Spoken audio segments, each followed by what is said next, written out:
going to go ahead and get started. So let's begin in prayer. In the name of the Father, and of the Son, and of the Holy Spirit. Lord God, we thank you for this night, and we ask you to send your graces and your blessings down upon us.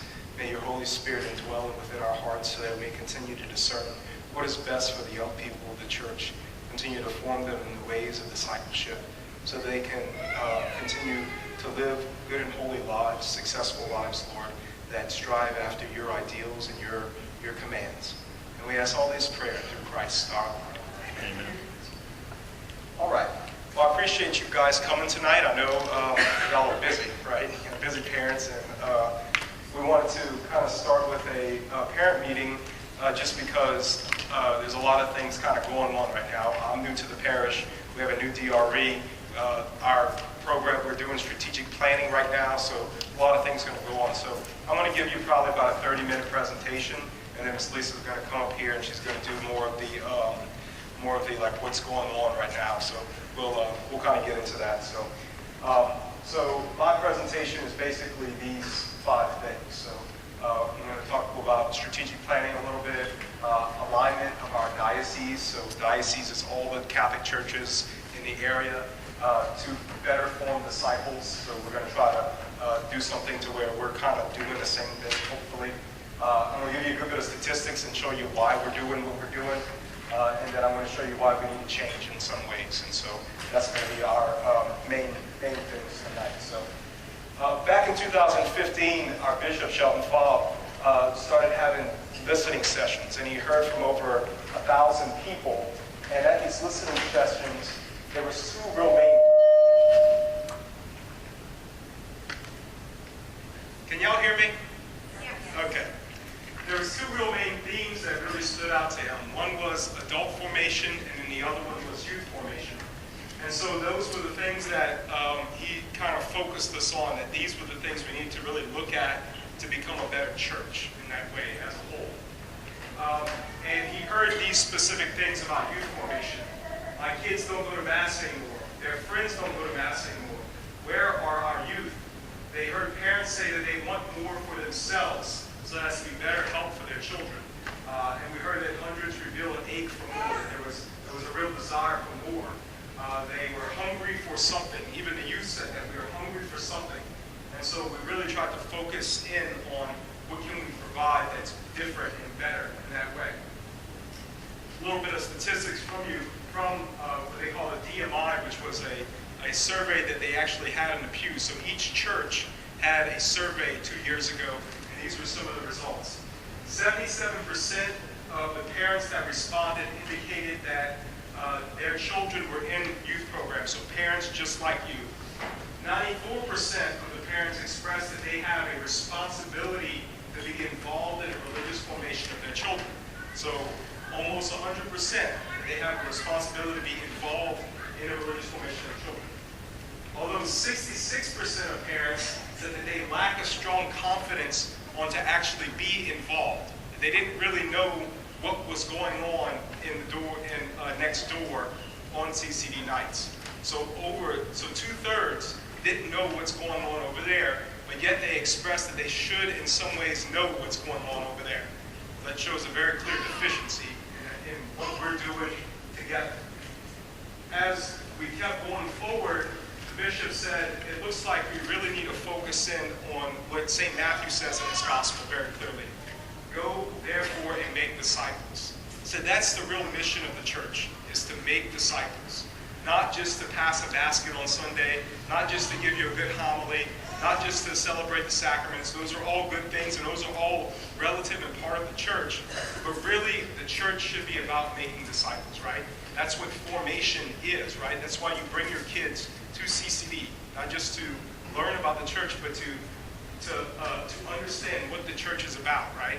So that's part of what we got going on here. So we're trying to align our church to that way. All the churches in our diocese, from Morgan City to Chack Bay, down to Grand Isle, even some parts of Houma too, is really going forth and making disciples.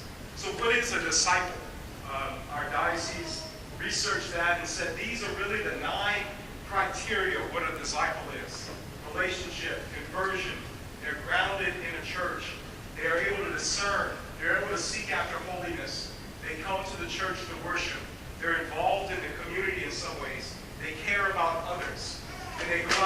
they spread the faith themselves, right?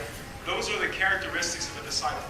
So when you send your kid here on Tuesday night or Monday night, we're going to be trying to make them this. Like that's the end goal right now, just so you know that. They also said that there's a process to this, that normally you have a connection with someone. So whether it's me or whether it's a fellow Christian, there's normally some kind of connection. Then that connection really leads to an encounter with Christ, right? Steubenville experiences, retreat experiences, coming to Mass and really clicking that's Jesus on the altar, right? So really connection with Christ. That encounter with Christ leads to conversion.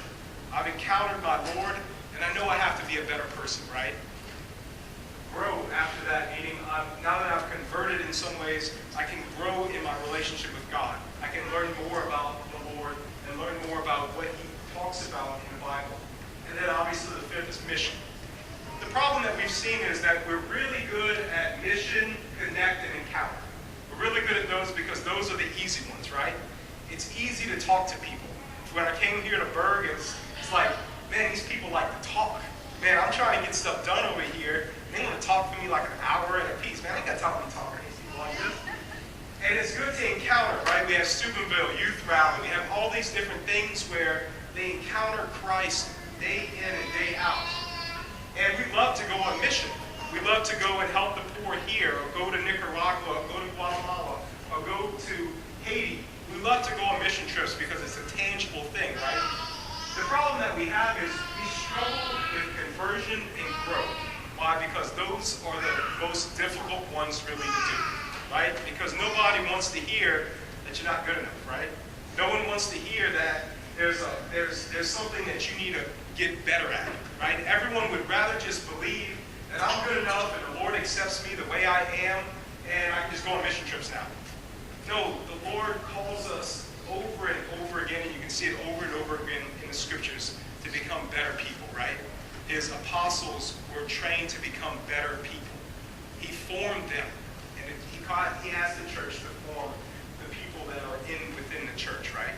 So that's really what our formation program really should be about, making disciples. So that's really some of the things that we've been worshiping, we've been researching in that way. But I want you to hear from Bishop Bob's own words. Take this, there is a lot at stake. Salvation of souls. Youth ministry in whatever form, whether it be CCD, sessions on youth ministry retreat, sessions or youth ministry retreats, is about one thing, the battle for souls and the eternal salvation of youth. Our ministry to young people is threatened by historic challenges that requires us to respond. We have to change our methods. We cannot minister in 2017 the way we did 20, 15, or 20 years ago. I, as your bishop, can no longer in good conscience accept the words, well, if we only reach one person. While I truly care about and rejoice in that one person, I nonetheless grieve for those we did not reach. Their souls, all of their souls, are worth fighting for. There is an urgency for us all of us, every parish in our diocese, we must adapt. There is urgency. So we have to understand that that's what our bishop is calling us to do. Every church parish in this diocese. There's not going to be a church parish that is not doing something. It's not trying to adapt in some ways to form disciples better. So what is the problem? What are we dealing with here? Bishop, in a 2017 address, he quoted a research study from a group called CARA, who polled ages 15 to 25 who were raised Catholic, but who no longer identify as such, so they're not Catholic anymore. And he said that nearly 2/3 of participants in the youth and young adult study reported losing their faith between the ages of 10 and 17. That's 66% lost their faith between the ages of 10 and 17. 23% said they stated that they had ceased believing in Catholic faith by the age of 10. How many of y'all in here have 10-year-olds? They stopped believing in the Catholic faith by the age of 10. 50% of the group now self-identified as atheist, agnostic, or without any religious affiliation whatsoever. So we got a leak in the boat, and it's not just a leak, it's a pretty big hole. Now, Pew Research in 2014 stated that the The fastest growing religious demographic is those that are unaffiliated, meaning they're atheists or they don't believe in any kind of religion whatsoever. 1 out of every 4 American adults say that they are not affiliated with any religious group or tradition. That's 25%. It used to be 1 out of every 6 10 years ago. So it's already almost 50% more just within 10 years. Pew Research study in 2014 said that 39%, so these are Catholics, right? 39% of adults 18 to 29 say they're not affiliated with any religious tradition. 30% of Americans who are raised Catholic are still practicing the faith. And 32% of Americans who are raised Catholic, 1/3 of all Catholic adults, no longer consider themselves Catholic. So we've lost 32% of the people that should be Catholic. 52% of those that are former Catholics 52% of people that are attending non-denominational churches are former Catholics. 71% of those people said they just drifted away.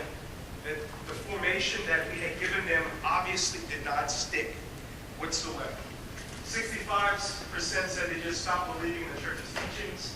42 said they don't believe in God. 33 said they hadn't found the right religion. And 27% said because of the sexual abuse scandal. You would think that last number would be higher, but it seems that they just drifted away. That's startling that they would just drift away. That what we're doing over there really isn't making an impact whatsoever, right? 71%. 79% of cradle Catholics are no longer Catholic by the age of 23.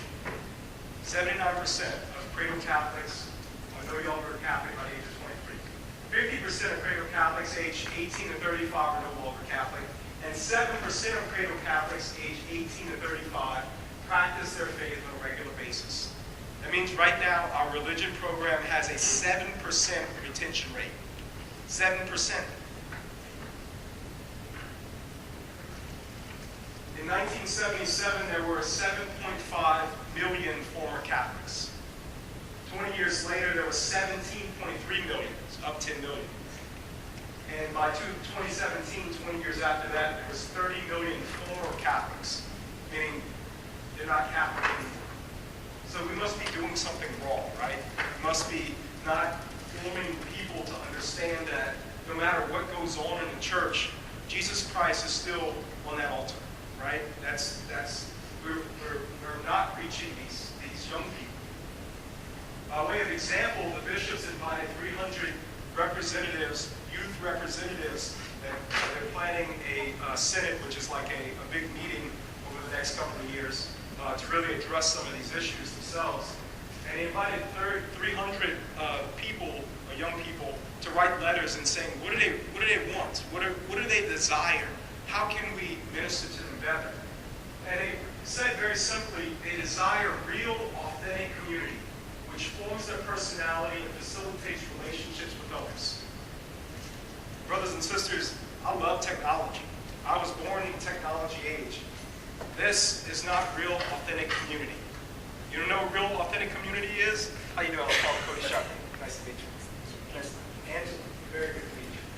That's real, authentic community.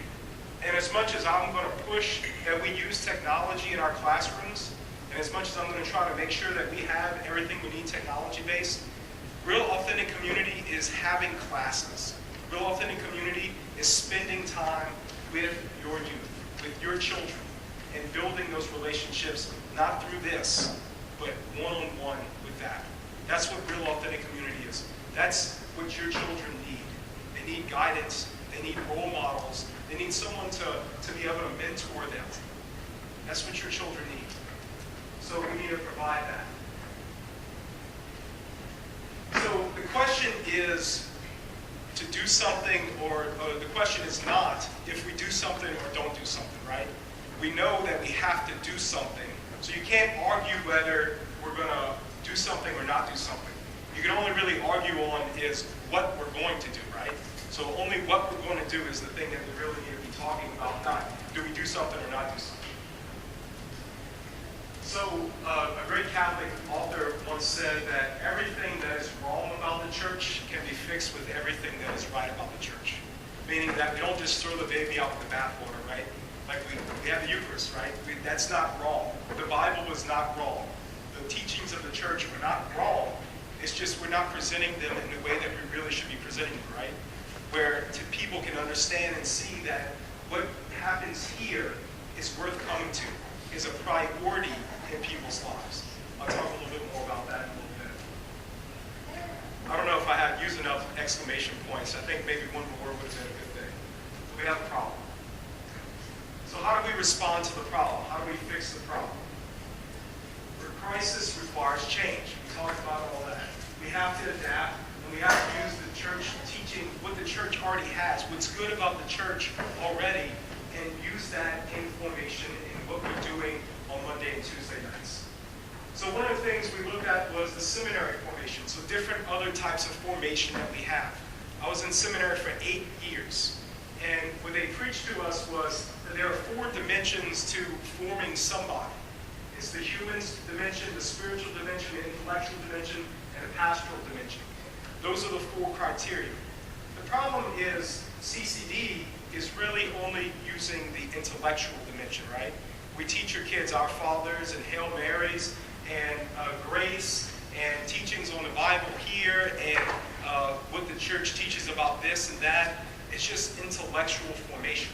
And then we're expecting youth ministry, which used to be a separate thing, to do the rest of it, to really try to form the person and the human, the spiritual, and pastoral. We can't no longer do that. To separate it like that is going to be deficient. Why? Because, let's be honest about it, not that many people come to our youth ministry program. So we're losing a ton of people after they confirm anyway. Secondly, because you don't just form one aspect of the person at a time. You have to form together, right? There's a holistic approach to forming a person. We also know that RCIA, those that may be converts to the church know what RCIA is, the Rite of Christian Initiation for Adults. What that means is someone that isn't Catholic that wants to become Catholic, there's a whole year process of becoming Catholic. And throughout that process, there's different thresholds to see like, okay, are you ready for this? Are you ready for this? Are you ready for this? And we see that in the Rite of Acceptance and the other different rites, the Rite of Ascending, the Easter Vigil. There's these different levels of saying, okay, this person is here. Are they really ready for this next step? And so that's something we're going to be looking at in curtailing curriculum, not just for grade levels, but for where a child is at that specific time. I was one of the most immature kids growing up. I can admit that. My cousin Logan back then can attest to that I was a very immature kid growing up. I wasn't ready for it from K through 8th or 9th grade. But in 10th grade, it clicked for me. It finally clicked for me in 10th grade. But I was not a nice person in 8th grade. I was not a very nice person in 7th grade. I disrespected my teacher all the time through all that stuff. I wasn't ready to receive what they had to teach me. So we have to look at these thresholds and say, okay, if we're teaching them this highfalutin philosophy term right here, when they're not even really at the stage to accept that God is real, then we're missing the boat, right? We're not doing the job that we really should be doing. We've already passed them from that point. That's why you end up with 23% of people say they lost their faith by the age of 10. Because we turned them off on what we thought they should be learning, but they weren't ready to receive it yet. But the truth is, 94% of parents express the belief that they as parents have responsibility for their young people. And 66 parents express that they have a lack of strong confidence on what happens next door. So, my brothers and sisters, by a show of hands, how many of you can honestly say, I know what goes on next door on Monday and Tuesday night? Raise your hands if you know what goes on next door on Monday and Tuesday night. I have over 100 people in this church right now, and 2 people just raised their hands. It's not even 66%. It's more like 99% don't know what's going on next door. So the problem isn't just what we're teaching. The problem is we're not working together. The truth is we get 30 hours a year with your kid. You send your kid over here for an hour and 15 minutes. Throughout the year, we get 30 hours a year to try to form them into disciples. Form them into disciples of Jesus Christ. We can't do that in 30 hours. That's not the truth. And the truth is, the best statistics I can give you, which I don't have on the sign, is normally if the parent gets it, if the parent is a disciple of Christ, it's easier for the child to get it. But if the parent is not, it's almost impossible for the child to get it. We've seen a couple little rays of hopes here and there. But the truth is, if y'all aren't disciples, they're not going to be. Everything we are doing here, all the manpower that we're putting into Monday and Tuesday night, it's not going to work. It's just shooting in the dark, honestly. We're tired of shooting in the dark. We're tired of wasting our time and our resources in things that really don't pay off. We need to align that differently. So these statistics reveal that we do have a major problem, that the status quo of not working together has to stop. It can't continue like that because we need you. Honestly, this is me, the pastor of this church, saying that I need you. If I don't have you, then everything else goes away. If I don't have you, then we continue down this process, and this church fails to exist because of lack of resources, because of lack of attendance, because of a lot of things. Because of the 79% that aren't Catholic anymore. 79% by age of 23. That is the road to irrelevance, is what that is. But I hope you know that you need us too. You need us because there's been a couple of times in the history of the last 100 years where the church has become irrelevant because of certain things. And it has caused so much harm and destruction.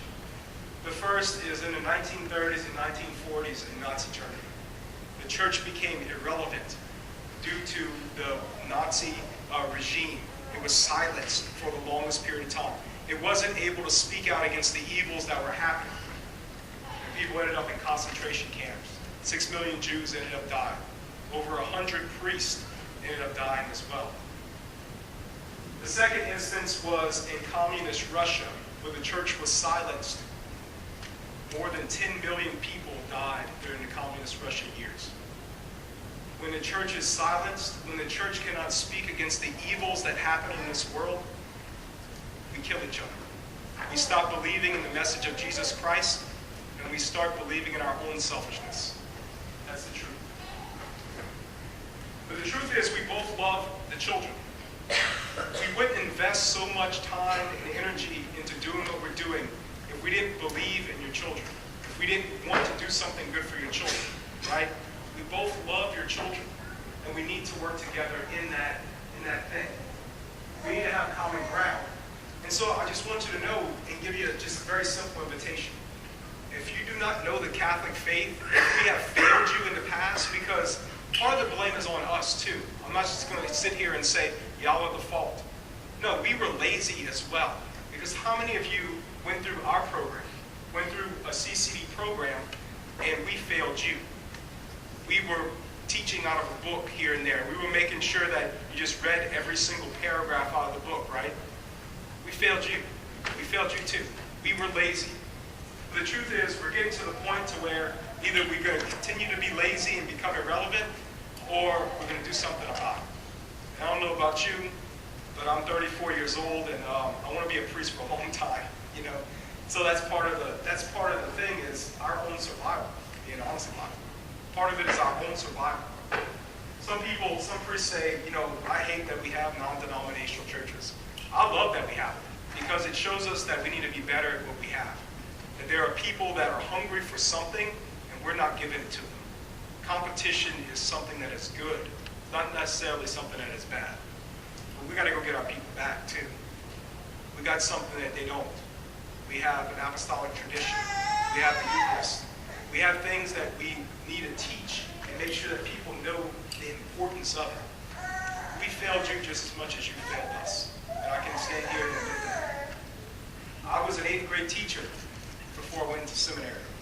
I tried to be the cool teacher. I tried to be this awesome guy that, you know, really tried to build a relationship. And then kids ran me over because I wasn't experienced enough to do it. And I didn't do it in the right way. So I fell back to what I knew. Get the book out. You read paragraph 1, you read paragraph 2, you read paragraph 3.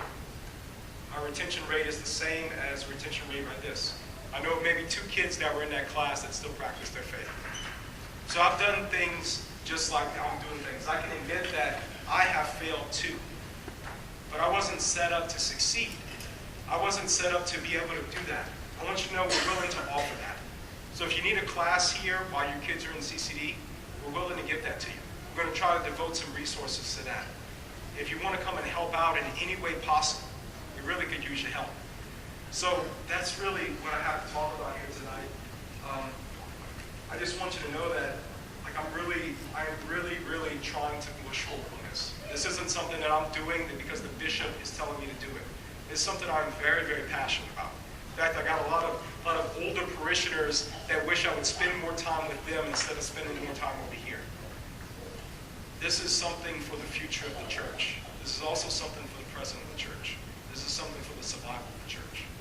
So now I'm going to hand it over to Miss Lisa, who will give you the finer details of our program.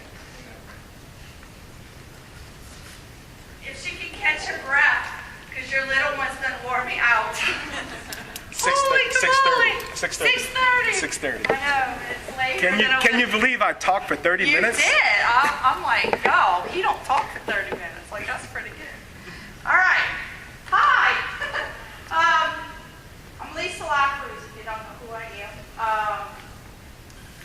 Been at St. Anne for about, 16 years now. I have 6 kids. My oldest one is 32, and my baby just made 16. So I've lived your life. I've been in your shoes. I taught 5th grade for 30 years. I am a retired school teacher. I know after spending a few seconds in that room next door why I taught middle school. I love your babies, but whoa, they are high energy, very high energy. Woo! Yeah, okay, so I'm it for now. But Miss Melba was living in Lafayette and was coming here for 3 years to teach CCD or to run CCD, and she got tired. So Father said, Miss Lisa, why don't you do this? So I am. Miss Courtney, you want to grab wherever the end of that rope is, which I don't even know where it's at? Yeah. So I saw this on Facebook. I try to make Facebook a happy place. If you're my friend, because I don't like all the negative on Facebook. And I saw this on Facebook and I said, I think I'm going to use that for my talk. So this is eternity. Pretend Miss Courtney's end of the world goes on and on and on, all the way to Jesus. Because she's closer to the tabernacle than me. Okay? So that's eternity. Take a look at the orange-tipped end of my rope. See how little? That's our time on earth. That's it. Compared to all of this and more. This is it. This is the piece that Father Cody was talking about. This is it. This is it for us. This is it for our kids. I was telling Father Cody that I saw that little, what you called it, a meme? Meme, because I'm old. My kids laugh at me because I call it a meme on Facebook, and it's their mom to me. All right, yeah, I'm old. Anyway, there was something today that said some people went to bed last night and didn't know that it was going to be there last night. It's 9/11 today. Some people packed a suitcase last night and never opened that suitcase because they were on one of those planes that hit those buildings today. We just don't know. We just don't know. Some kids were on that plane. Some parents were on that plane. Some grandparents were on those planes. We just don't know when this is done. And I know in my life, I've lived a whole lot of life not worrying about that. Woo! That. I'm only worried about that. Is that me? Oh, I did. I lost my name. Oh, well. Thank you. Yeah, it's on. Okay. Another I used to do that to my 5th graders and scared the police out of them. Anyway, you want the rope? I want the earrings. You want the earrings? Nah. We won't go there. Ian, thank you. Thank you. All right, so I spent a whole lot of my life, especially when my littles were little, and I was teaching, and they were in 9 million things, and I was a full-time teacher and a full-time mom, and somebody called and asked me to go teach religion, and I told them they were crazy, and finally I told my husband I'm going because I wanted him to teach the kids, and I would have an hour to be with somebody else's kids. Like, I actually did that, you can ask him. And he actually said yes. And that's how I started teaching religion. I started teaching religion when my oldest one was 6 because I needed a break. Ha ha. The Lord is sneaky. When my oldest one was 15, I was 39 years old, and he said, Mom, I want to go to this conference. And I said, what kind of conference? So he told me, and I said, you're not going without me. That was bored. Well, at 39 years old, I only thought I knew who he was. Here. But I didn't really know who he was until he passed by during adoration, and I fell on my face crying because for the first time I really realized that what I had been receiving in communion for 39, well, not for 39 years, but for 30 whatever years, was really him. Was really him. I was 39 years old. I would not have been there if my 15-year-old son hadn't said, Mom, I want to go. I guess what I'm trying to tell you is, for 39 years, I really didn't care about this. Actually, all I cared about was this. I didn't care about this at all. And come to think of it, I don't think I really cared about it if my kids had this at all either. Because all we did was run. We ran to school, to religion, to baseball, to football, to dancing. You name it, I lived it. I have been in your shoes. Times 6. I have lived it. Until that day when I was on my face and he said, Lisa, basically, wake up. There's way more to life than that. There's way more to life than that. And I realized on that day that there was a whole bunch that I didn't know about him. And I had been teaching religion for a long time. And I didn't know. And I also didn't know until that day that I'm never going to know all of it. That's why when Father Cody says it's a mystery, it's a mystery. But how are we going to get our kids to heaven? Because that's what we promised when we brought them up here, and we said that we were going to raise them in the faith at their baptism, right? We said that we were going to give them that whole rope. We didn't say that we were going to make sure that they got everything in this little piece of orange, right? Right? And I don't know the balance. I really don't know. I don't know the solution to the balance. I don't know. All I can tell you is he cries for us. He desires your heart. And oh, how many times he said, bring the little children to me. He is crying for their hearts. I know that in the past, with my kids, I literally had to kick them out the door to go to religion class as I was driving by to go back home. I don't want that. He doesn't want that. I want to be able to have your kids at home going, Mama, it's religion class. Why are you not in the car? Let's go. That's what I want. I want them on Sunday morning or Saturday evening to go, hey, when we going to church? Jesus is waiting for us. I want them to know it. I want them to know him before they're 39 years old. I want them to know him before they confirm.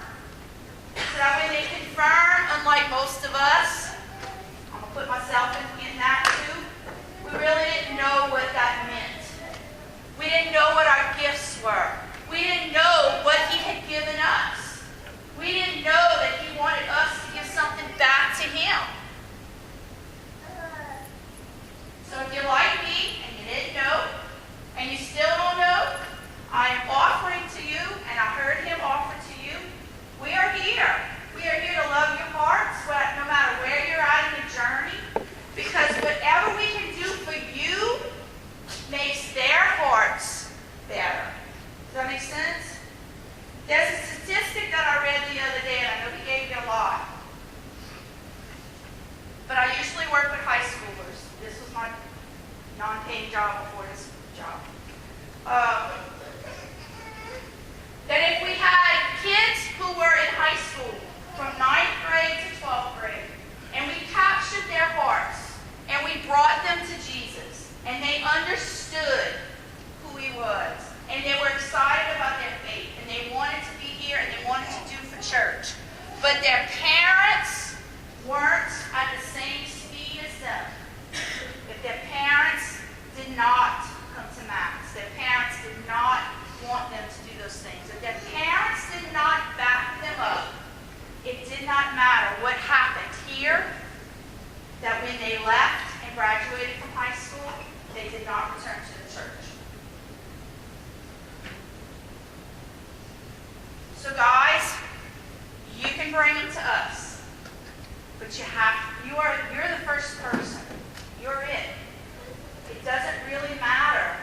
It does. What we do there, but if you don't back up, if you don't come to Mass, if you don't act excited about your faith, if you don't want to know more about him, they won't want to know about him. They won't. Because they will only do what you do. They will only do what you do. So I am telling you, I am Lisa Lapeyrouse. I am ready to love you. I am ready to know you. I am ready to know your life. I am ready to know your struggles. I have told you a piece of me. I will tell you more if you stand 10 minutes with me and listen. I have a lot to say. And I'm sure you have a lot to say too. Because some of you already have come to my office and listened. And I've listened and you've listened. And I'm willing to do that. Whatever it is you need me to do for you, I'm going to do that for you. We're going to offer classes during CCD time. We even are going to ask people to babysit. We have a whole room upstairs full of baby stuff. We babysit all the time. We need more babysitters. And if you have kids that don't come on Tuesday nights, that are littles, and you want to come to a class, we want to provide a place that you can bring your kids so you can go to class while your kid's in class and go watch your babies. Okay? If you want to do that, you don't want to come to class, but you want to babysit, I'd love to have you. But we've already asked a bunch of people, and people are starting to say yes. Some of the classes we'd like to offer for you.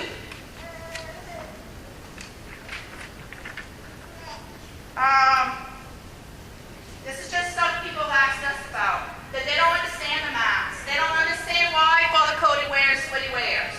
They don't understand why we have different parts of the Mass. They don't understand what happens during the consecration.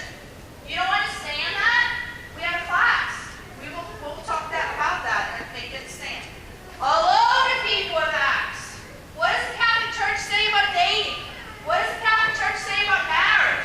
Miss Lisa, what does the Catholic Church say about sex? How do I teach my kid about sex?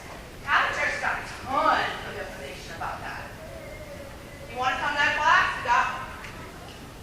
We want to be out. It's on this paper. I'll tell you what it is. Are you confused about the sacraments? Do you not know how to read the Bible? Are you wondering how to answer people when they ask you about certain things about the Catholic faith? Like I always get bombarded with, why do y'all worship Mary? You ever got that question? Why are you saying your rosary? Shit, why are you doing that? Like, do you know the answers to that? If you don't know the answers, we got a class to teach you that. We'll sit down and talk about that. So when people ask, you have an answer. Okay? All right. I'm going to ask you to fill out. Oh, I didn't stop yet. Hold on. Handy dandy meeting. I'm sorry. Okay. I promised that I wouldn't make this a meeting. But now I got to turn off the catechism teacher and the youth formation person. I got to talk to you. Okay. You ready? When you're dropping off your kids at religion, are you ready?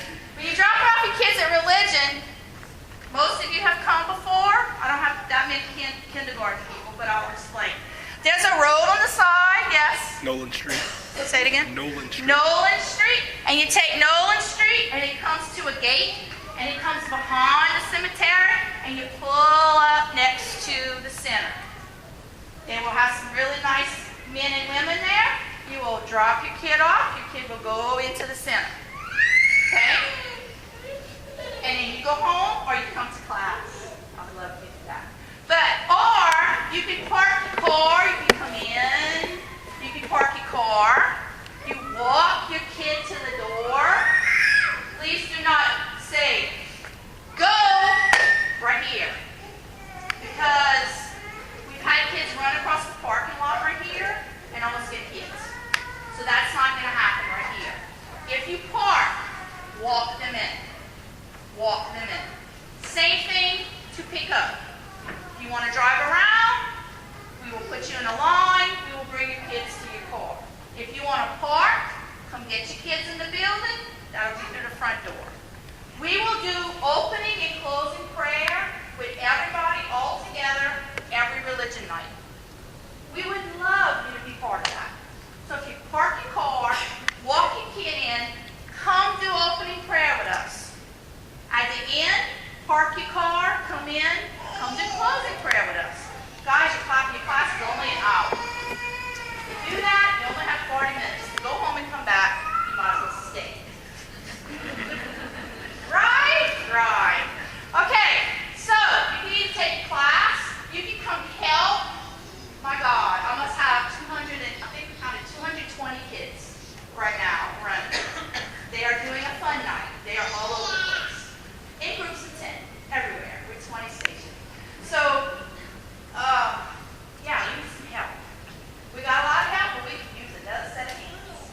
So if you'd like to babysit on that night, if you'd like to help work with CCD on that night, we have right here a handy-dandy volunteer form because you have to be safe environment trained in order to do that.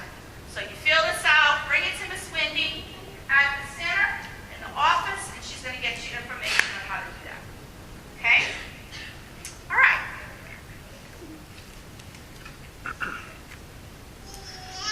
Get anything? No pumpkin patch, but I think it's later. I think it's still on the machine. Go get it. Yeah. Thank you.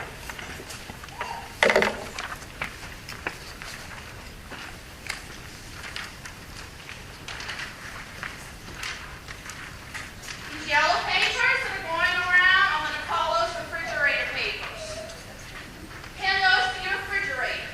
Okay? This is important information for youth formation at St. Anne. We are not going to call it CCD anymore. We are not going to call it youth ministry anymore. We are going to call it youth formation because that's what the diocese calls it. So we're going to change our vocabulary. On this handy-dandy piece of paper is the St. Anne website where you will find all youth formation news, schedules, the bulletins on there, everything's on there. 2 Facebook pages. Father Cody posts his homilies on the St. Anne Facebook page every Sunday. They're always really good. And anytime that you want to know something that's going on with youth, I always post it on the youth formation page. There's going to be some adult formation nights for our teachers, but all parents are more than welcome to come. Those are listed there. The diocese website is a wealth of information if you've never gotten on there. Probably 5 priests in the diocese post their Sunday homilies on there. Listen to them while you're driving to town, while you're washing the dishes. Awesome, awesome homilies. My cell phone number and email address are also on there. We are getting rid of the CCD phone. Basically because this is a part-time job that's really full-time, but I'm not always in the office. So if you need to talk to me, my cell phone number is there. Text or call me, and I will return your call, okay? Or email. I also will be sending out calendars to let you know what's going on every month.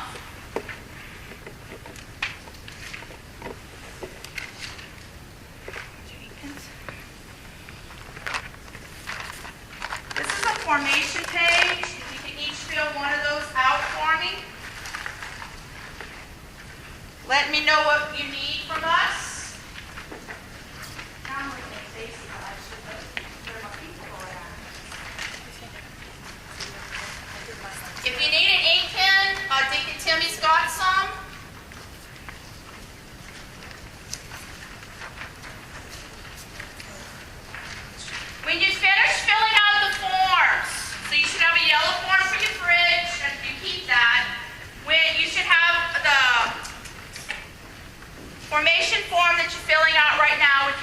information on the top. When you're leaving tonight, we're going to do a prayer service all together with your kids. With your kids. So we're going to be going to the center. So as you pass by this table, you're going to drop off your formation form.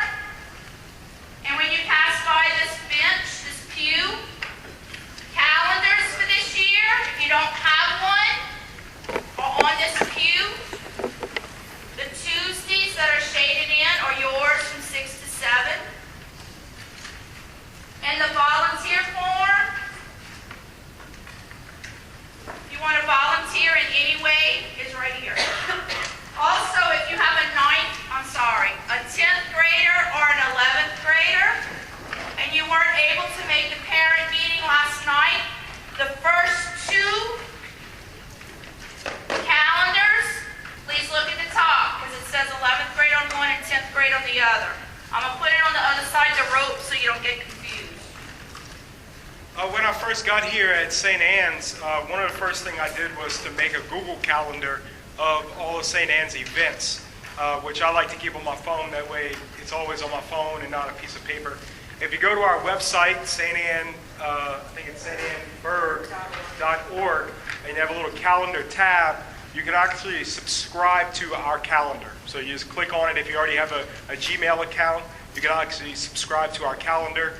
I think it asks you to put your account information in or create an account, and then you can actually put it on your phone too. It has all the CCD times as well on that calendar as well. So that's something you can do as well.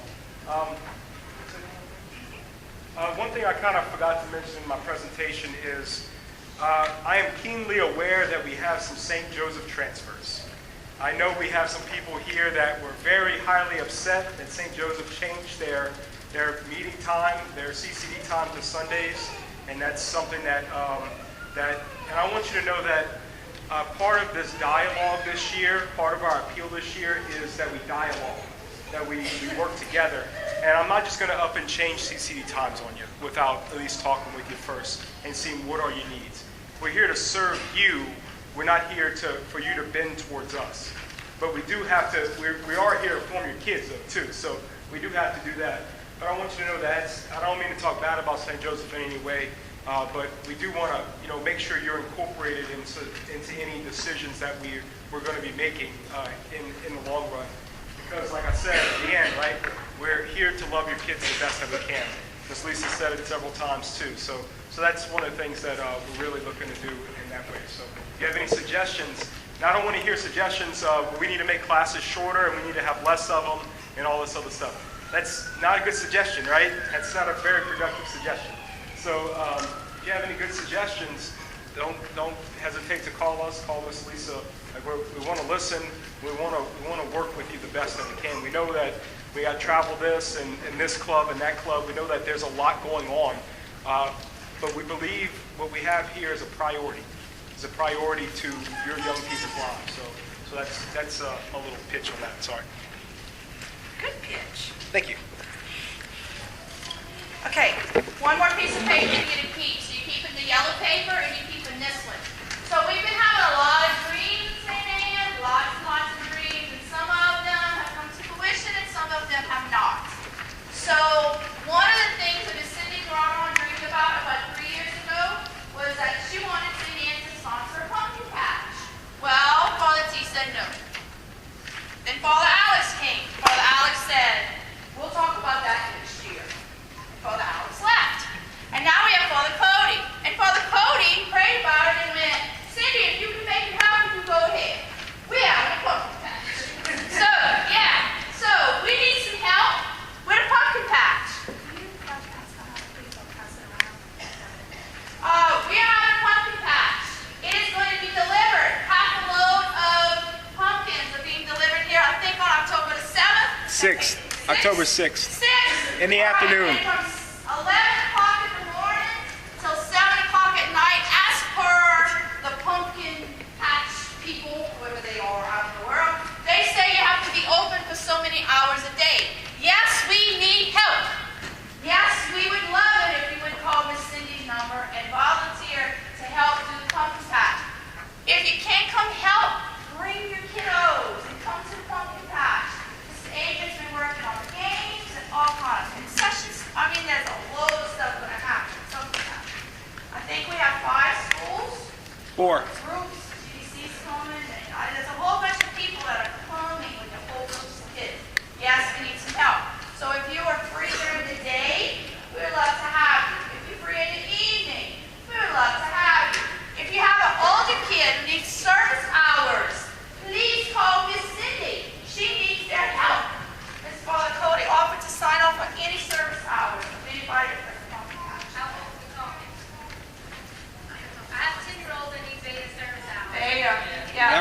Beta. Yeah, that'll work. Beta, yes.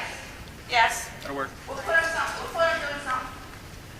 Key club, honor society, spread the word. We need kids. We need adults. We need adults to supervise the kids. So, yes.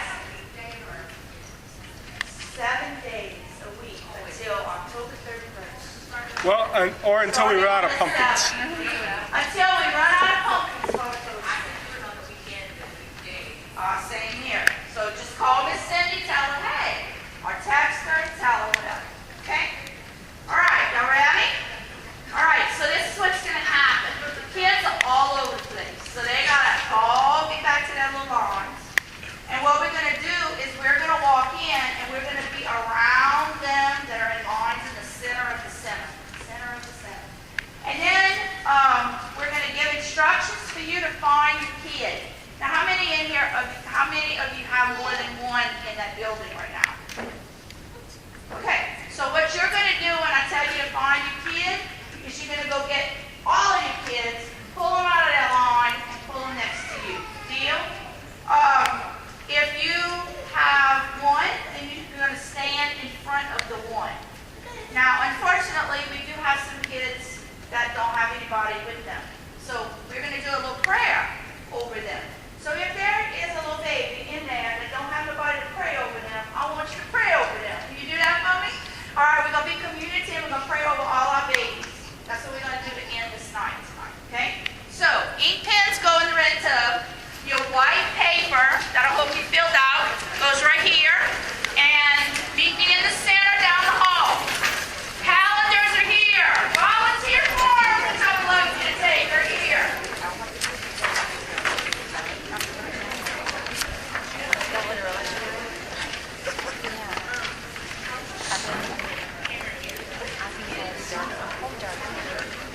Are you doing like a little bit of a backdrop and all that stuff? Okay, well, I'm gonna go help you.